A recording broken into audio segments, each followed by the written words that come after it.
Hello everybody, welcome to Farscape Rewatch podcast. I am Conway Hats and joining me is Red Nightmare. Hello, and we're here for episode 12, which is Rhapsody in Blue. And not the Flax, as I thought originally. Yeah, so there's a bit of a mix-up because, as we mentioned in earlier episodes, some of the series was broadcast out of order, quite a lot in the first few episodes.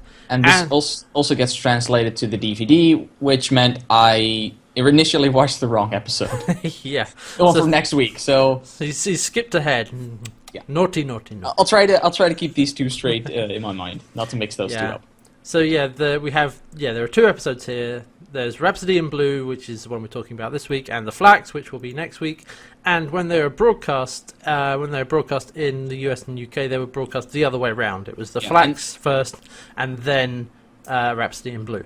And this reordering is relevant, and I'll come back to that next week. Yeah, we'll talk about that more next week. But suffice to say for now that the way that we're doing it, Rhapsody in Blue first, followed by The Flax, makes way more sense. Yes. It does. And that was actually the production order. Rhapsody in Blue was made before The Flax, so there you go. And like I said a couple of episodes ago, we shouldn't have to deal with this too much more. It was mostly the first few episodes that were really out of order, but we've run into it this time. Yeah, that's what tripped me up this time. I thought, well, I don't have to pay attention to this anymore. This is why I always make sure to mention which episode we're doing at the end of each podcast. And I've been paying attention. Damn it. It's all good.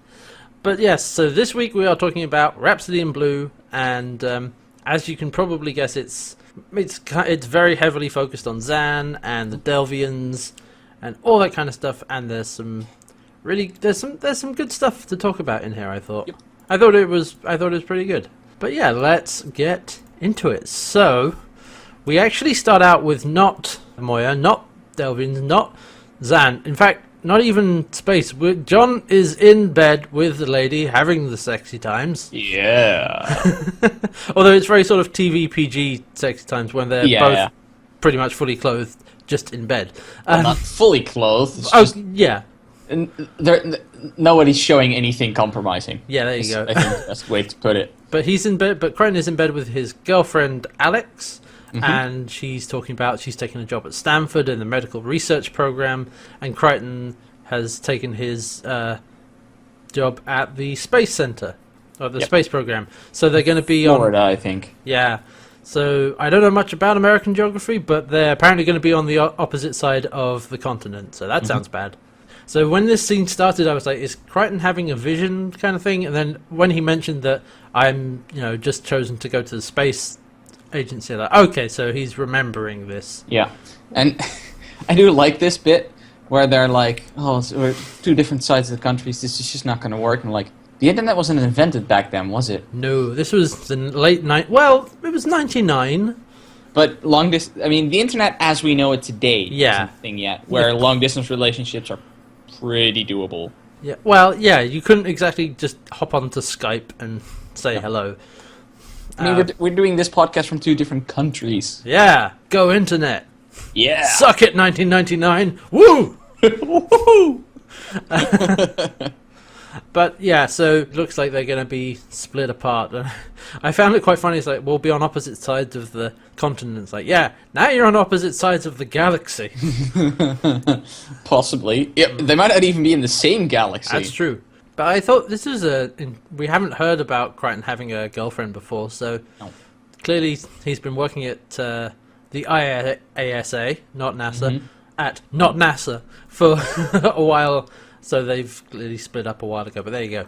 But then he falls out of bed and, it was a dream. Oh. Yeah, important note, when she says that she's going to Stanford, he closes a ring box he had on the... on the floor, yeah, on the floor, and just shoves it under the bed, and it's like, oh, he already had an engagement ring. Yeah, he was gonna propose, and then she says, well, I'm taking the job at Stanford. So it's like, oh, so we're gonna be separate. Okay. Yeah, that was kind of harsh. Yeah, and then he's woken out of bed. It was all a dream, and Moya is just kind of shaking about a lot. We get some kind of classic Star Trek, like Yeah. fall over while the camera moves side to side. I thought this as well. It's like, this must have been really fun to do for Ben Browder. Like, oh, especially as he goes off shot. It's like, oh. You can't see this, listeners, but No. Red is doing some quite impressive arm flailing. But Yes. but What? I want to see this shot stabilized. Like I've seen that. There's videos of like Star Trek action shots where the ship is shaking, they're all moving side to side, that have been digitally stabilized because the camera's moving. So they're all just shaking back and forth in their chairs. And I want to see that with this shot. But if you want to have a real laugh, look up the tabletop episode, Will Wheaton show, where he has I forgot her name. The Jerry Ryan. Yeah, on because Yes, when I remember when he this, says like ship's been damaged, they both in unison shake. Because it's something that's drilled into a Star Trek actor at some point. They can, despite never having been in the same series, they can just on command do that. Yeah. In unison. It's marvelous. Anyway, back to what's actually going on. So everyone has actually been woken up from their sleep because Moya has entered Starburst and has been staying in Starburst for quite a while. In fact, there's a great line from Rigel in there when John says, a little long for a starburst, isn't it? And Rigel answers like, hell prince to the obvious. Love that. And it turns out that Moya is responding to a distress call from another pregnant Leviathan because Moya initiated Starburst herself. It wasn't Pilot or anyone else. No. Also, everybody's in their pajamas. Yeah, because having a pajama party. Yeah, everyone was woken up from their sleep, and they were talking about what they were dreaming about, and Dargo was dreaming about his wife, and John was, as we said, dreaming about his girlfriend. And Rigel was dreaming about his wives or something. And he actually had there's a line from him where he says, "I like my wife's pregnant and my ship's cold to the touch. That way, my sleep is uninterrupted and my feet stay cool." It's like, oh, Rigel. And then Rigel has the best lines. And then there's this. Then Crichton's like, "Wives plural, my man," and gives him a high five. He actually high fives the puppet, which is. It's like, wow. I missed that even. Like, I was making notes as I was watching this for the first time, so I missed all these tiny little beautiful things. Like him giving the high five to Rigel was just the cherry on top. It was really good. But so they finally come out of Starburst, and boom. Oh, and also relevant that John asks Zhaan and Aaron, were they dreaming about their past lovers, because they realize that he realizes that they're all dreaming about the same thing, and they say no, nothing. No, and sounds like you vulgar men. Like, yeah, I'm not impressed by your masculine memories or something like that. Yeah. And Aaron just doesn't say anything. And then they pop out of Starburst, but there is no pregnant Leviathan. In fact, no Leviathan anywhere. I have been shammed! And there is, in fact, a planetoid or a moon or something, and some Delvians come on over the comms. It was a ruse! A cunning ruse! But the Delvian is called Talene, and she is calling for help. They're specifically calling for Zhaan, and they deliberately use their powers to kind of influence Moya to take everyone there, because they need to get in touch with Zhaan from the sounds of things. Yeah, so how the hell did they know she was in the neighborhood? Space magic. Listen, that is true. We have established that space magic is a thing. Delvian priests are actual wizards, so... Yes. Well, I mean, they're not. They're clerics, it's a different thing. I was going to say, hold a minute here. Yeah. So they go down to the planet, I guess, yeah, it's a planet, whatever it is. And there's a Delvian temple-like ship there. And again, I want to point this out, vertical design. Like, the ship is like there's a big expanse of kind of rocky area, and there's just a vertical ship, which is like a rectangle with sort of a bit cut into the center of it that is like a circle with a straight line down the middle. It's like a solid slab rock that a keyhole is cut out of. Yes. And again, like I just find this really interesting that there's this theme of like vertical design when it comes to space, planetary things like cities and ships and stuff like that. Yeah, I found I that really like it interesting. because a lot of ships are usually in the horizontal design. Yeah, I actually just like it because it's something different that you don't typically see, and it makes sense because stands out space to me. doesn't really care about directions. in that Also, map. they mentioned that what the ship does is it lands and it buries itself partially underneath the Earth. And Aaron's like, "Oh, good. That's tactical. Makes tactical sense, and so harder to spot from space." And the Delvians who they've met down there are like, "Ah, yes, peacekeepers." And so they go into the temple ship, which is really lovely set with lots of tapestry type things and jewelry, and it looks really good. Yeah, I found it interesting how. I mean, it's like a spa, really. Yeah, basically. How much opulence there was in this wasteland. Yeah, and Crichton is actually surprised. Like, this is a ship, I think he says at one point, like, incredulously. And it looks just like a very fancy spa. And Talene says to him, like, we have food stores. You may make use of them. Go get yourself some food to take home with you. And so Zhaan is asking, well, why did you bring me here? Because they specifically wanted to find Zhaan. And actually, Zhaan is not that happy about this because she says Talene invaded her soul last night, leaving her bitter. So she did dream, like everyone else, but it was clearly not a happy dream. Yeah, we'll find out more later about that. So Crichton has gone off to go get some food from their food stores, which is apparently a pool full of squid-like things. Like half plant, half animal squids that you can basically just, if you're quick, catch out of the lake to eat. Like, yeah, and they're kind of white and slimy, and they have 3 limb things, and they're really interesting and weird, and genuinely look like they would taste good, actually. He says they kind of look like calamari, space calamari things. Yeah. And Aaron is there with him, who is just incredibly unimpressed by everything.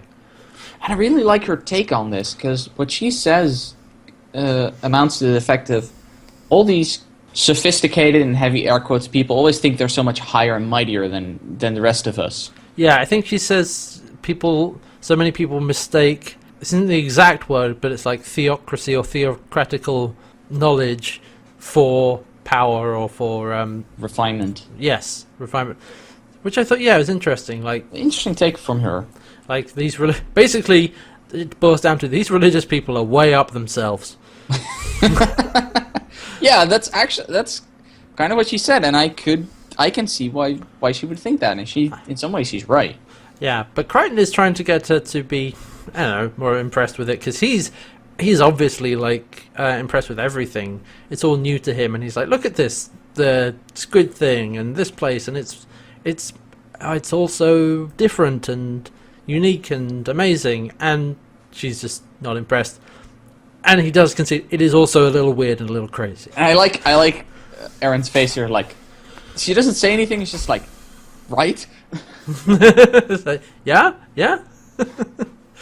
And so, meanwhile, back with Talene and Zhaan, we find out why they need Zhaan, because they know that Zhaan has overcome her dark impulses, and we've seen that in previous episodes. And what Talene wants is for Zhaan to give them the power to help themselves. They need her secret of controlling the dark impulses, because they may all go insane from the madness, because that is happening to them.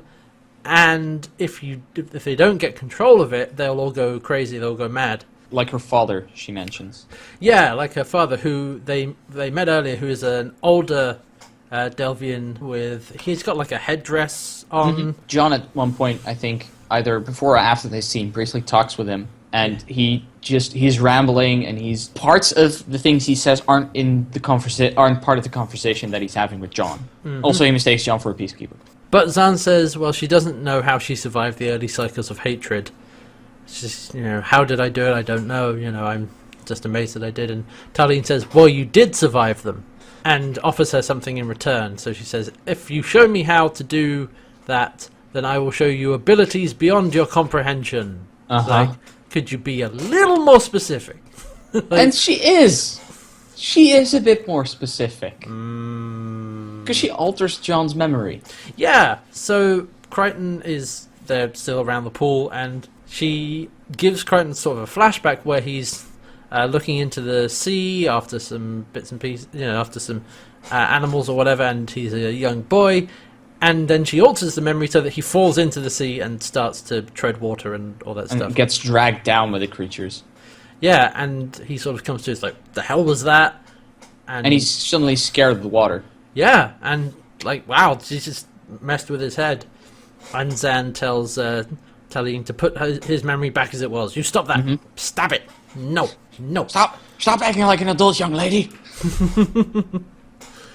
So yeah, they've got some funky mind powers.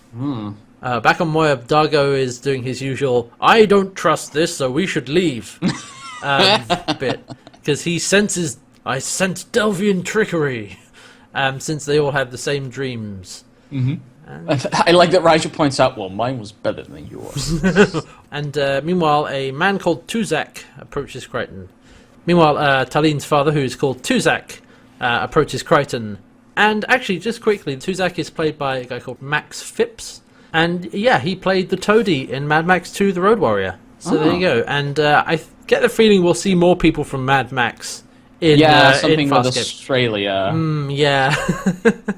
Actually, sadly, he died in August of the year 2000 at age 60, so unfortunately a bit before his time, I would say. And this was recorded in 1999, so this was... a year earlier. Yeah, one of his last roles, sadly. But he does a very good job this episode, I think. Yeah. I really like his character. Just in the right mix of madness and wisdom. Yeah, because he's approached Crichton, and he's very clearly, like I said, rambling, and he says, I'm here because of you, and you're a peacekeeper. And Crichton says, no, I'm not. Denies it, and that the man is insane, and the man points out, yes, I am. It's like, yep, that's me. But he warns Crichton that Zhaan is in danger, and, not to trust what's going on. When ominous, crazy old men tell you that something is wrong, there is something wrong. Yeah, listen General rule in fiction. Meanwhile, Erin has been asked to leave the temple because she's a peacekeeper, and she's carrying a weapon with her. She's got her... She pulled out the moment John got really scared of the water. Yeah. So they're like, you know what, that's not cool. We asked you specifically not to bring weapons. And she's looking around in the temple. Yeah. And then she gets kicked out by a guy named Hasko. Yeah. Actually, just briefly, I like Hasko. He does a lot of good things in this episode. Yeah, it's interesting. Also, these are the first... So, Tuzak and Hasko are actually the first Delvian males that we've seen. Yep.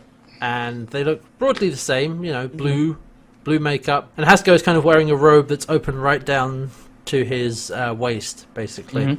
He's got so his entire torso is made up, covered in blue makeup. Yes.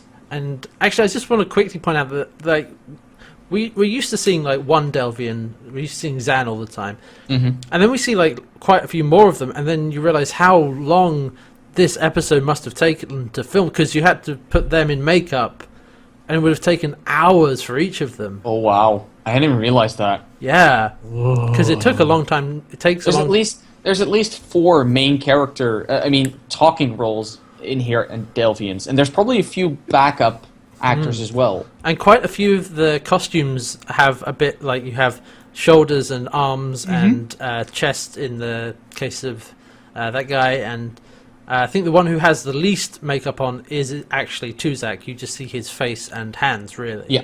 Which, I wonder if that's to do with the fact that the guy playing him is actually a lot older than everyone else. And probably maybe a bit more allergic to the makeup. Yeah, or just, you don't want to spend that much time in the makeup chair. Fair. But but the costuming is also really... They've got, robes on that are very... ornately decorated in gold and purples and with jewels on them, and it looks really good.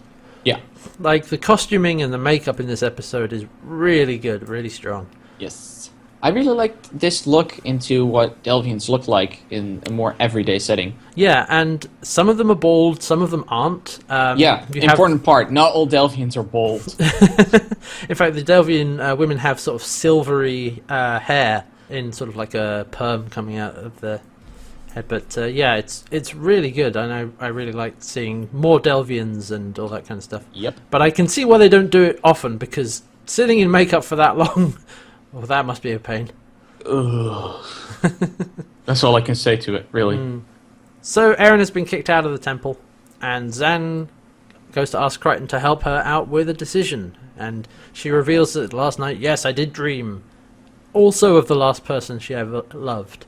The same as everyone else. Yeah. And keep an open mind, John, she says. And then Talene warns... She says that beforehand. Yeah, and Talene is warning Zhaan that Crichton's mind is not very big. Because what she's going to do is show him the dream that she had. She's going to do a Delvian mind meld with him and show him the dream. And we see it, and we see Zhaan and another Delvian, a Delvian male, they're doing what's called joining in unity, where they're sort of putting their hands on each other's heads and sharing memories and feelings and all that kind of stuff. Apparently they're basically mind sex. Yeah, basically. And that man is called Batal. And it turns out she, in the middle of Unity, she decides to kill him. Yep. Because he put the world at risk. He put Delvia at risk. And he ruined a bunch of people's lives. And we find out because he actually sold out the Delvians to the Peacekeepers, basically. And the Peacekeepers came in and took control because of this guy, because of Batal. Yep. And as a revenge, she kills him. In the middle of Unity, which is like hugely personal. Which John keeps repeating. Afterwards, you killed him during sex. So, I found that a little bit. Rich is like, okay, that's. So you're more concerned with the fact that she killed him during sex than the fact that she killed him at all. Yeah. It's like, come on, John. Like, I mean, besides, you've never seen movies before, John? Yeah. Well, have you watched nature documentaries? Praying mantis, man. So yeah, I was kind of a little surprised that he was more horrified by that than the fact that everything else happened. So why did she show Crichton this? And she says, well, Crichton, you need to understand, and I need your help with this decision, because they need me to do it again. Like, wait, what? Yeah, this is the crime that she was in prison for. This is what drove her to insanity and what she had to overcome to become the Zhaan she is today, and to put away her dark side, basically. And they want her to do it again. Yeah. Yeah, what? Like, they need you to kill someone again? Yeah. No? Not really. And this is where this episode gets really complicated, because I lost track of some parts here. So yeah. I think that might be because I was making notes at the time, but... My understanding is what they actually want is they want to learn how to do that and stay sane afterwards. So that they can go back home and take back Delvia from the Peacekeepers without turning into a bunch of without going mad. Yeah. Okay. Yeah. So they need Zhaan's training on how to do that. And, okay, that makes sense. And so they need to sort of reach inside her mind and pull out all of that stuff. Yeah. She basically needs to give away a piece of her soul. Yeah. She mentions it. John's not okay with this. Yeah. If I remember correctly. No, very much not okay with this. And yeah, I can see why. And so we have a bit more backstory from Zhaan. She says Batal was a spiritual counselor, and she was studying with him at the time. And like we said, actually I found this interesting. His tenure was up, but there was him and the other conservative Pa'us, who are the priests and so on. They hired the Peacekeepers for external security. So basically, that after that tenure was up, and they had to relinquish control, they could just keep it. Yeah, and I like this that they were conservative Pa'us, which implies that there's like a different. They're not all have the same. Yeah, because they're also liberal Pa'us. Yeah, exactly. Pa'us who don't think like that. Man, the Americans must have hated this one. And the Peacekeepers came in, took control, and sent many Delvians to asteroid camps and other places, including Zhaan's father, actually. Yep. And she says, as far as she knows, her father could still be on one of those camps, but she's clearly not seen him in a long time. Yeah. So, okay. The reason of murder is understandable, but Crichton repeats, "You killed him during sex." It's like, for fuck's sake, John. Yeah, that, Can we not? That was my response. It's like, that's less important than everything else that's going on here. There's a bigger context to this, John. Damn it. Anyway. And so it turns out that when Delphians train for purity, they can become vulnerable to dark impulses, like we saw with Zhaan. And if those dark impulses surface, they actually it affects their body. They can effectively succumb to an infection. It presents in the same way. Yeah, and it's basically they turn to madness. At which point, the old man we've seen before just passes in the background. He looks at Crichton, walks away again. Yeah, because Like, nice touch. Nice touch. Is that my cue? Okay.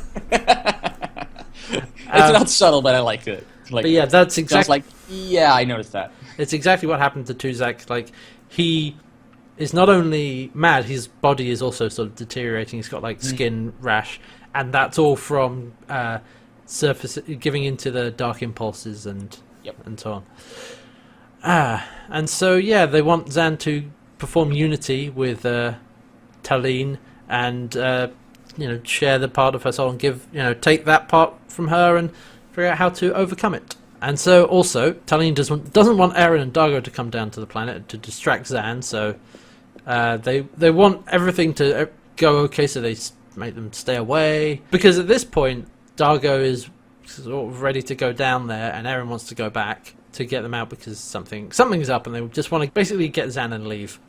And so get their weapons, get the qualter blade, get the pulse rifle. I like that they're going down there, and Rigel actually says, "Oh, wait for me." I'm coming too. I want to see this bloodbath. It's like, what are you gonna do, Rigel? Like, annoy them. Yeah, irritate.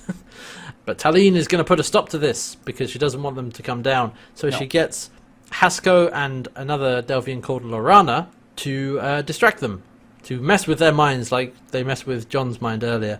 And so Eren drops her pulse rifle, first of all, and then it looks as if, to her, it's fallen apart and she has to reassemble it. Which she can't. She's not a tech.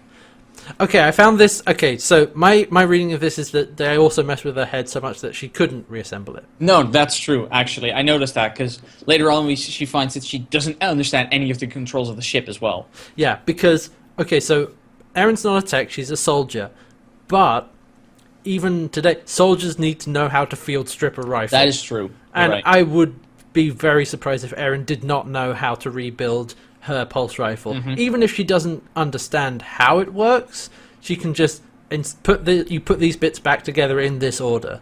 Is all you need to know for that. Knows that. You're right. Yeah. So they're messing with her head, and Dargo's like, "What are you doing? Why are you acting like this?" And then he actually hands her the gun back, and she's just, "I can't use this piece. I don't need this the whole gun." And then Dargo sees Jothi, his son, who he learned about. By peacekeepers. Yeah, and he's like, "Pilot, shut down the exits. We got peacekeepers on the ship." And runs away. And then Rigel has a thing. Oh god, this. So we see a shot from sort of top down on Rigel on his chair, and he just shrinks. He gets really. He gets even smaller. It's so dumb. I like they have something kind of personal. They have like Eren doesn't know how to reassemble her rifle. Dargo sees his son, and Rigel just gets really small. Yeah, I know. It's so at first I was like, did he just turn back into a kid? I was like, what is this? So it turns out, no, he thought he shrunk. So that happened.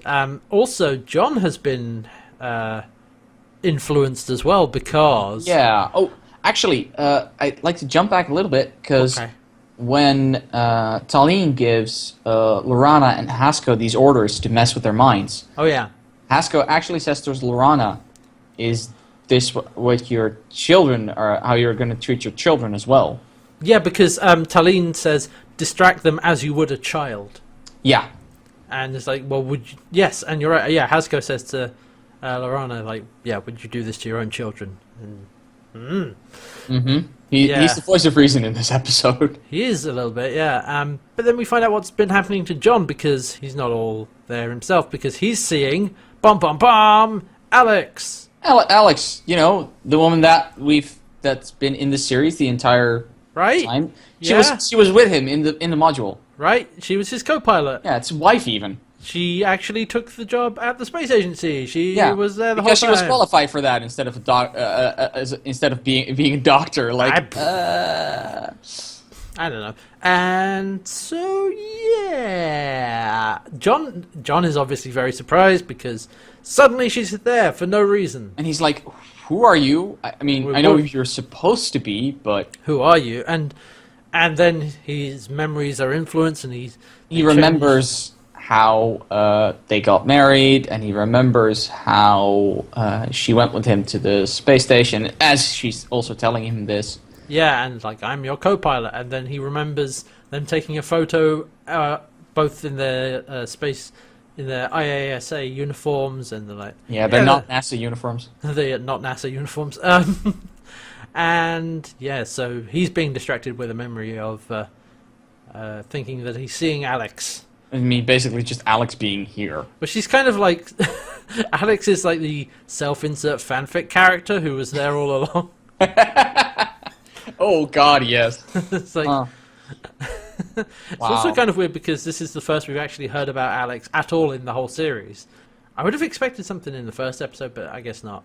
But I mean, they probably didn't know they were going to do this episode at that point. That's true. They were working on the pilot, and it works just fine. I mean, yeah, I'm actually glad they didn't put this in the first episode, because they would have had this, then time jump a few years forward, then the entire episode, and then like, why was that part of the beginning in there? Well, in 12 episodes you'll know why. It's like, no, that wouldn't have made any sense. So yeah, this is a weird thing that's going on. So they've just successfully distracted all of them from the sounds of things.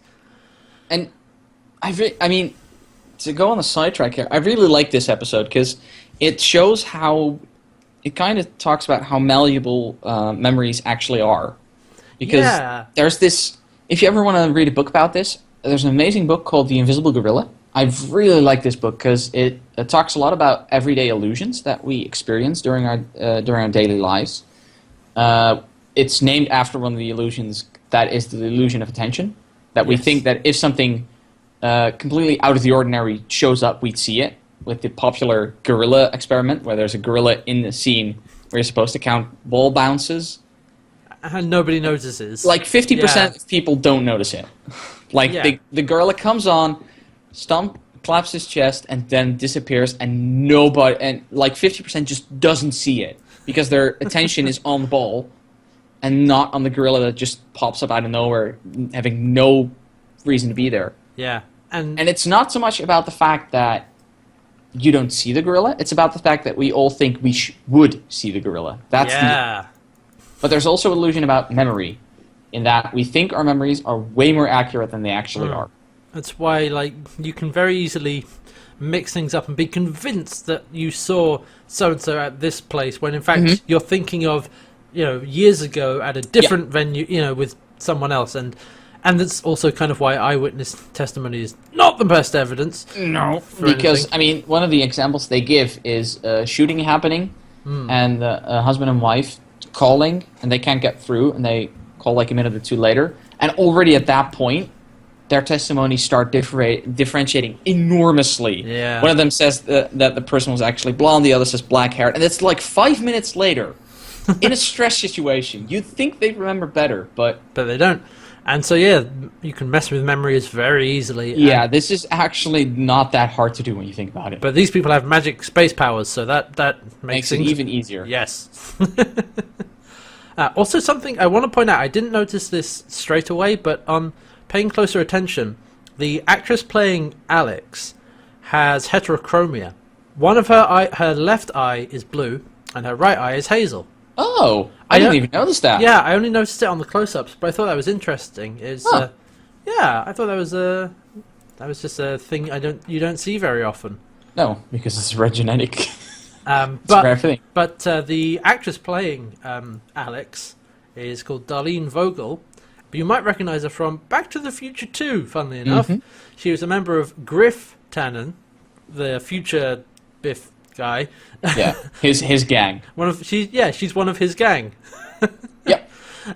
which is kind of relevant because it's 2015, and at the time of recording, we're not that far out from, or we've just had Back to the Future Day. It was just like 4 days ago. It was just October 21st, 2015.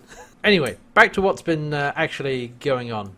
Zhaan has gone to see Tuzak, who is tending to some roots up above the surface. And actually, funny, they mentioned that these roots are integral to their ship and to their culture and all that stuff. And they're supposed to be, they represent peace and clarity of thought or something like that. And they're all twisted up, which is, nice metaphor. And apparently John, shouldn't touch it because it'll be toxic to him. Anyway, Tuzak is tending to these dried, withered roots and so on. And Zhaan asks him, if I give Taline what she wants, will she use it to hurt people? And he just... Oh, yes. Oh, yeah, it's like, yep, definitely. But she may be using it to free a planet from tyranny.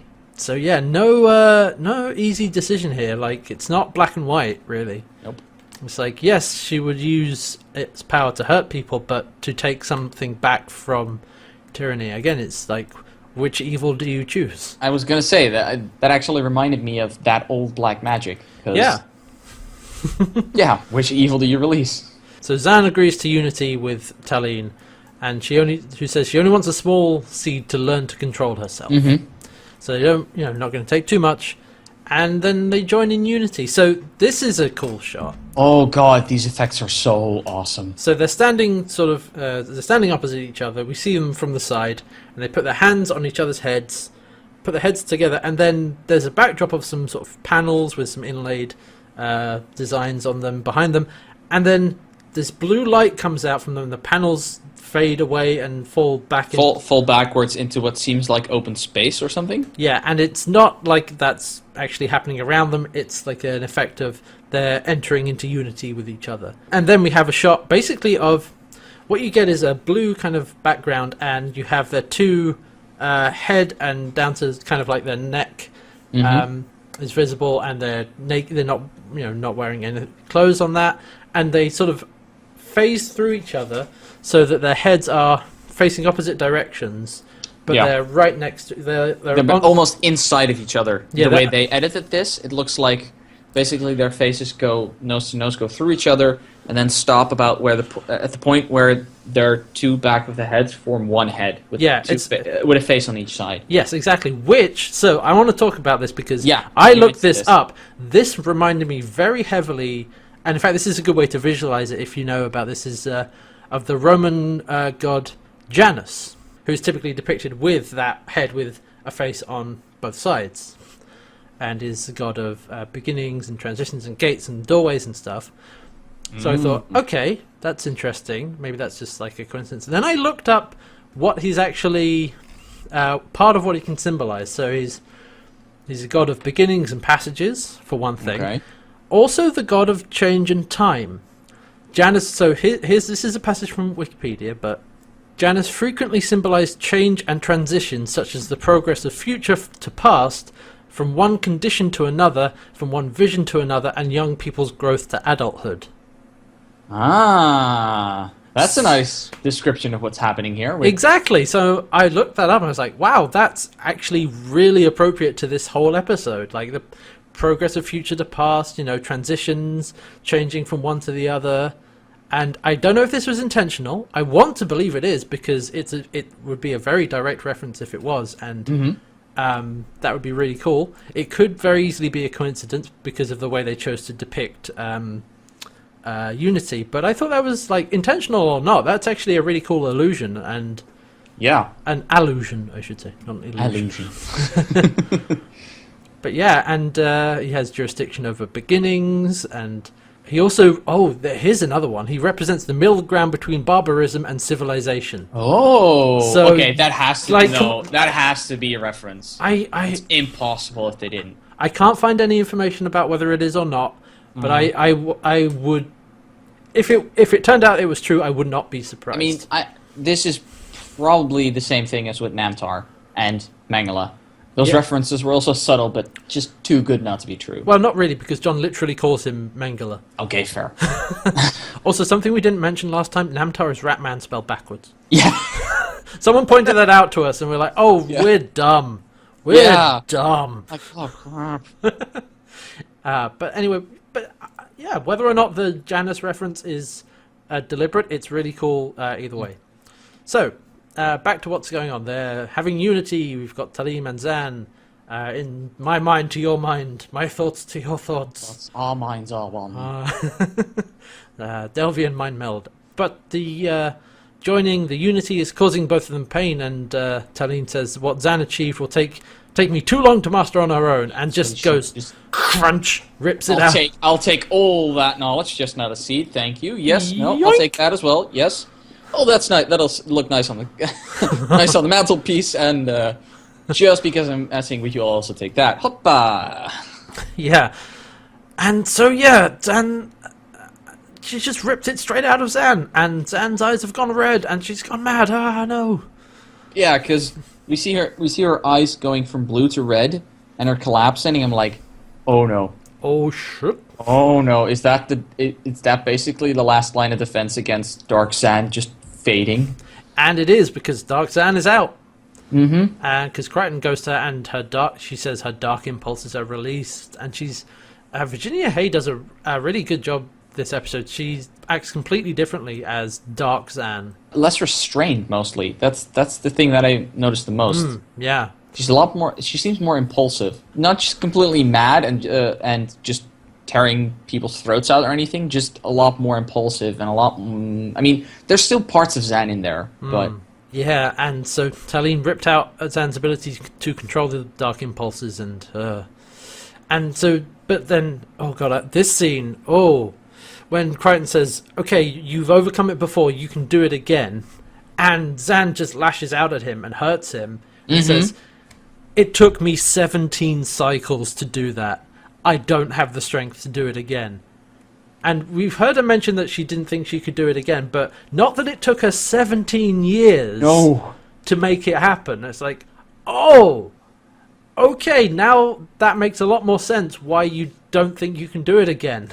Yeah, like, I mean, I can imagine her thinking, like, I don't even have the time for this. Yeah. So, wow. Ugh. So Crichton has kind of run off from Zhaan because he doesn't know what to do, and Alex corners him again. Fake it's Alex. Like, why are you paying so much attention to Zhaan? Like, because she's in need. And she's my friend? It's like, oh, I'm your wife. And she shows her the ring, and it's like, I never gave you... No, wait, I did. Oh, wait, yes, I did. Yes, I did. Also, but we never got... And seeing her in a white dress, I'm like, oh no, we actually did get married. Yeah, no, I'm totally married. Definitely. Sure. Yeah sure. And she's like, honor your vows or choose Zhaan over me, and I'm like, holy crap, what a needy wife. I mean, to be fair, this is a Delvian mind trick, right? Yes, but it's designed to make Crichton not pay attention to Zhaan. What I don't get is that instead of they're giving this whole memory of this wife that's trying to keep him away, they could have also just altered his more recent memories. Yeah. Like, that he doesn't remember Zhaan actually going mad, and add that into it, then it's far easier to keep him away from Zhaan. Yeah. Like, there's nothing wrong with Zhaan. I don't need to be there. She'll come out when she's ready. Subtle touches, ladies and gentlemen. I've talked about this before. Yeah. But meanwhile, Talion has gone to Tuzak. He reveals that he brought the Delvians here to this place to accelerate their learning and to create a whole new class of Pa'u. I mean, basically, he's telling his daughter, important part, Taline is apparently his daughter. Yeah. Everything she already knows, just so we can also I know you know that I know. It's like, as you know. As you know, nobody ever says that. But Tuzak says, you should learn from my error. You're going too fast. You're reaching ahead of what you're capable of. Mm-hmm. And what you're doing is worse than the insanity that you're trying to stave off. And then she just incapacitates him. Kills him. She kills him. She's like, straight dead. She basically just grabs his head and just basically just shuts his mind down and just collapses. Because what she also says is, father, because you're rather lucid today. Yeah. And then just grabs him and kills him. And at that point I thought, like, was he ever actually crazy? Or was he just putting on a show? Because his eyes were blue the whole time. Yeah, maybe. And was he just having it up? Especially, I mean, with John across from him, they were actually in the ship, so I can imagine him being like, okay, I need to keep the act up here in between everybody else. Yeah, maybe. But outside the ship, both when Zhaan was talking with him and again here with Talene, he's showing no signs of madness. Yeah, it's weird. It's interesting. Yeah, maybe he was. But then she kills him and we'll never know. Yeah, we'll never actually know. So Crichton is with Zhaan again and he's asking her, come back to Moya and let's get the hell out of here. But I'll join with Talene one more time, she says. And John figures out, oh, you're gonna kill her. And Zhaan's like, you always were the clever one. It's like, you've changed your tune. How many episodes was it? It's like, Crichton is dumb and an idiot. He's Crichton. Yeah. And then Crichton says, Alex said you'd do this. And she's like, Alex? What the hell's Alex? My wife? Oh, I think we're both lost. It's like, okay. By the way, at this point, she's actually lying next to the dead body of Tuzak. Yeah. Who they brought in to do like a burial ceremony. And she's just kind of lounging next to him. At this point, John is accusing her of cowardice for not being prepared to reclaim herself. Yeah. But having not got anywhere, he's sort of wandered off again. And now we see Alex again, asking why Zhaan is so important to him. Also, at this point, Alex is now wearing a nightdress. Just by the by. Like, why are you wearing that? What? And what I like is that she now says, I was never here. Oh, yeah, this is a good reveal because she's like, okay, I'm going to drop the act now. It's like, I'm not real. I'm not your wife. This is all a false memory. And he's like, no, I remember everything. I mean, we got married. You were there with me on the module. Yeah, and it's like, nope, no, I wasn't. That was all made up. And then she morphs back into Lorana, who is the Delvian who was messing with his head this whole time. Actually played by the same actress. Yeah. Which I only noticed during the morph. I hadn't noticed that before. Makeup was very good. Yeah, I wasn't sure. I was like, wait, it was played by the same actor. And then, you looked up the credits, and sure enough, played by Darlene Vogel, both Alex and Lorana. And this is actually the scene where I noticed the heterochromia, because you've got like a close-up on the two of them. But anyway, she actually has come around to his way of thinking about Zhaan. She shares his feelings for Zhaan.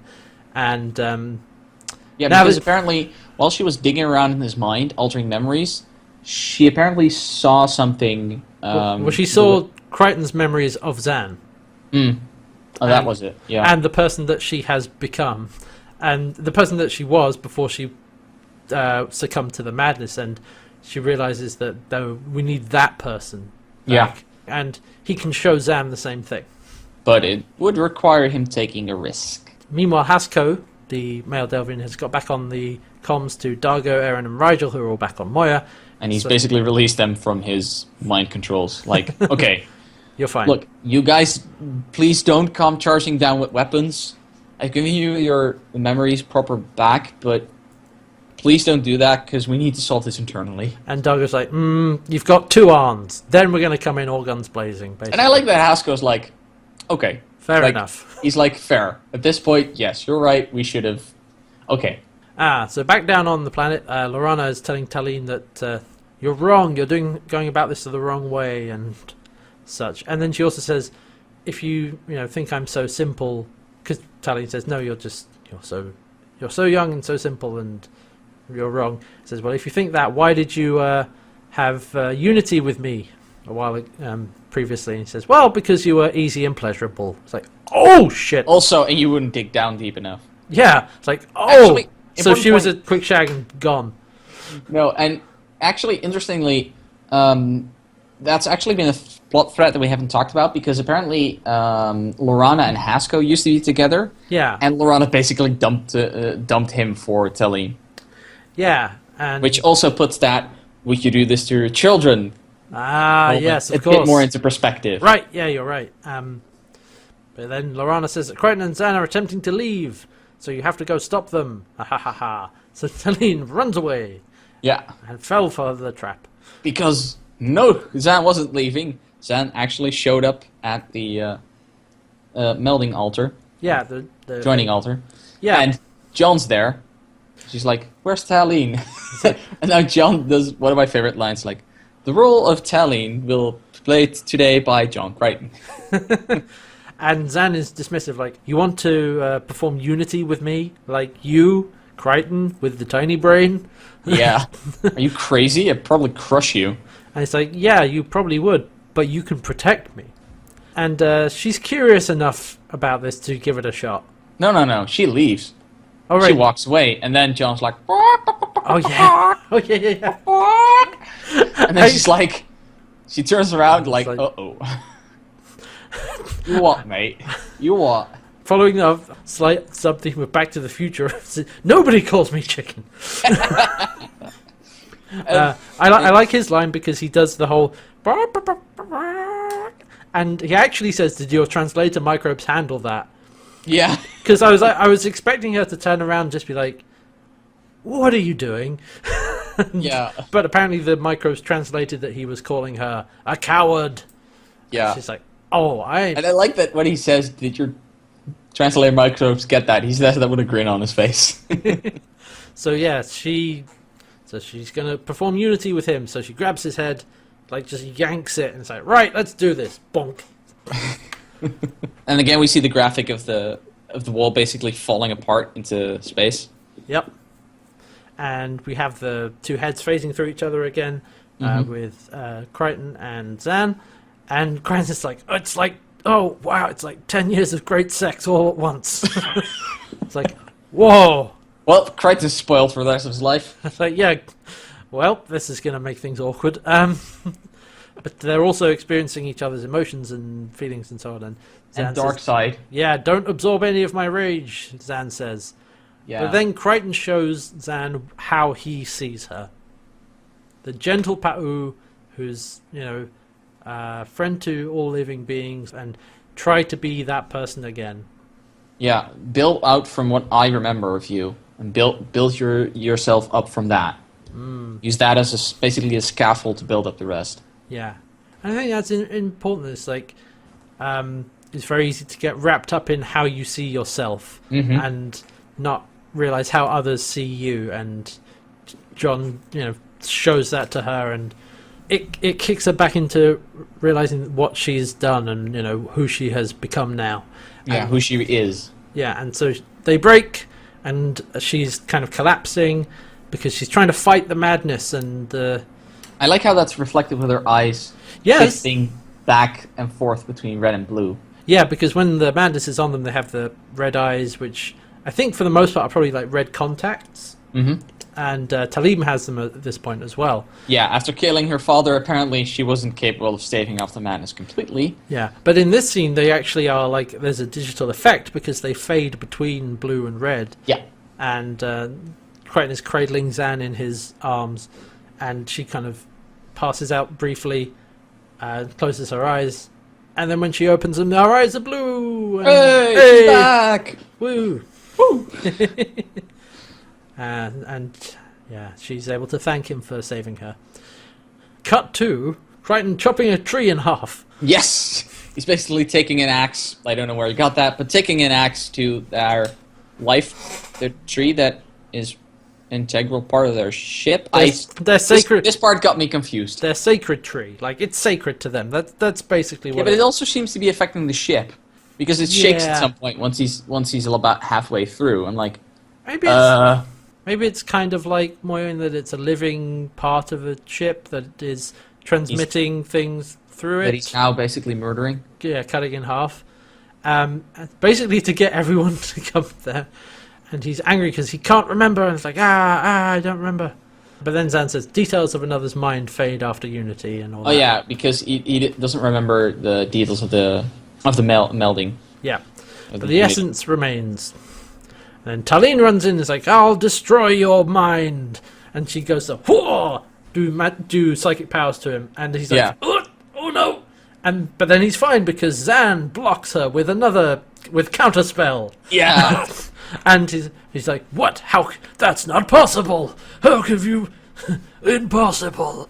How did you do that? It's like, from our unity between Zhaan and Talim, I also took part of you, and I have now leveled up. Yeah, she's a 10th level Pa'u priest, which means Ding. I'm busting out the player's handbook here. Yeah, what do you get as a 10th level priest? I'm gonna. I mean, there has to be something. It's a nice even number. As soon as I heard I am now a level 10 priestess, like, okay, so she literally leveled up. Yeah, let's see. Oh, this is interesting.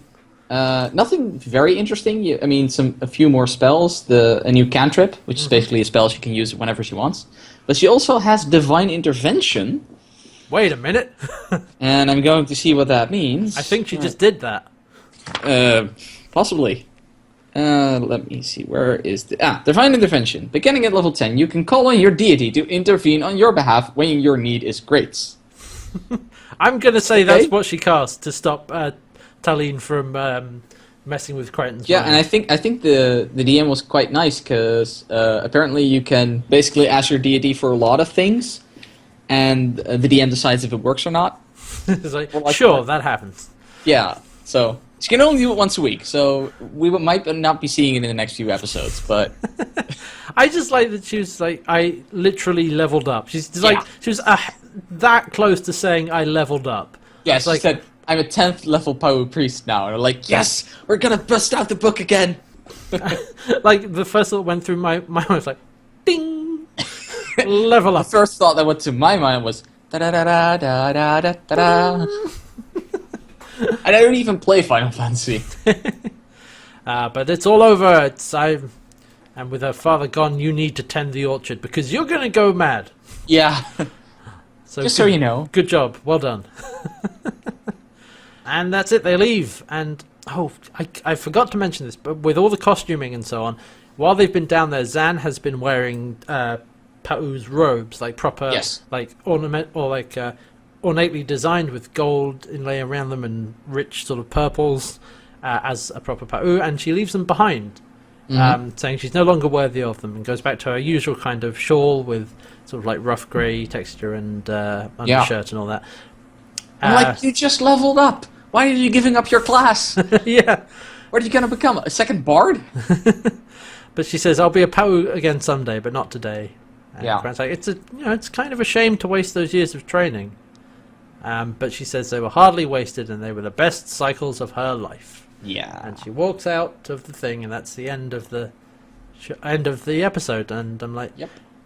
Those robes were pretty sweet, though. I was gonna say, you can also just leave them on the ship, and no one will notice. They'll they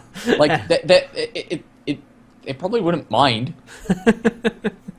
But yeah, that's it. That's the end of the episode. That's where we finish. Yep. And yeah, I thought this one was pretty good. It was okay, but because I was seeing it for the first time and taking notes because of the mix-up, I might not be entirely objective on this one. I think I'm going to give it a 3 because there were some parts where it got really confusing and I didn't know what the stakes really were. Yeah, so.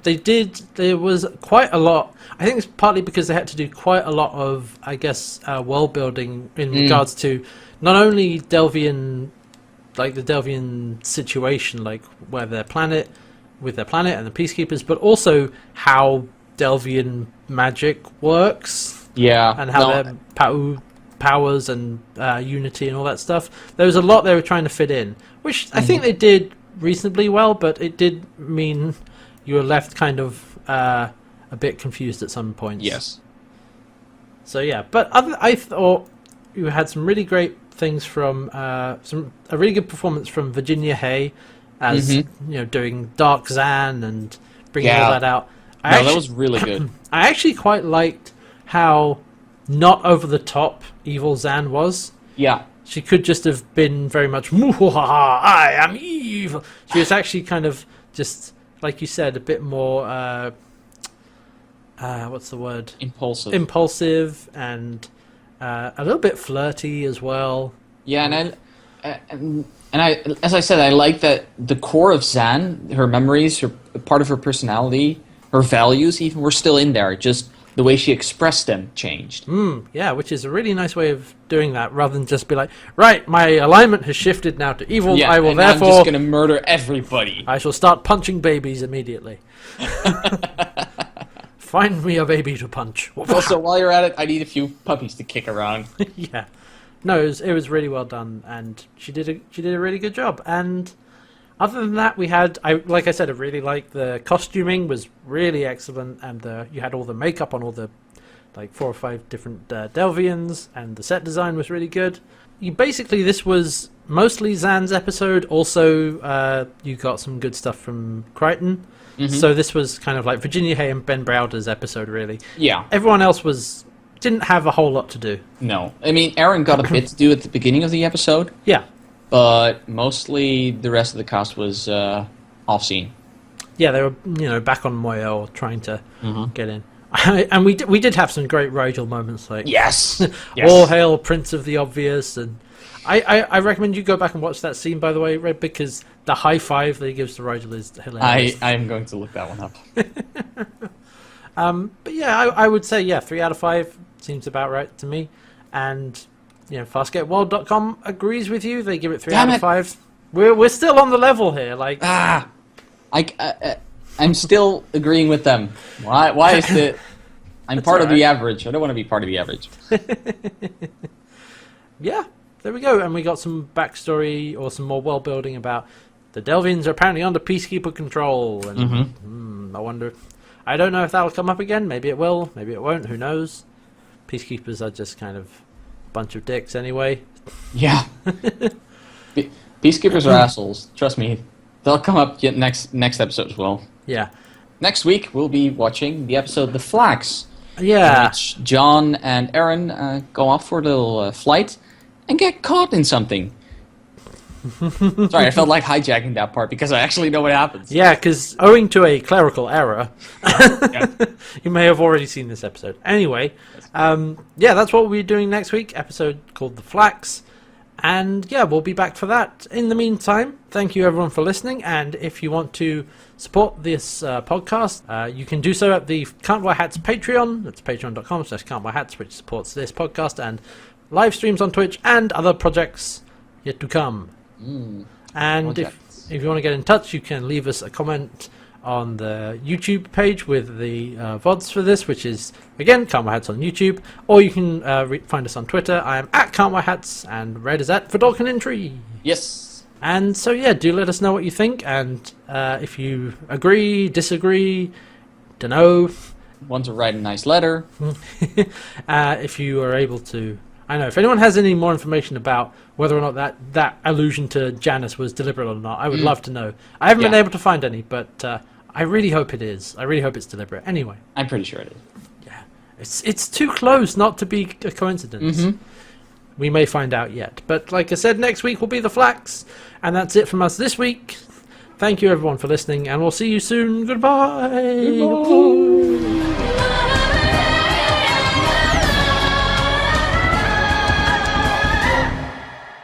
Okay, right, we're done. It's too bad Brian couldn't be here with us for this episode this week. Who's Brian?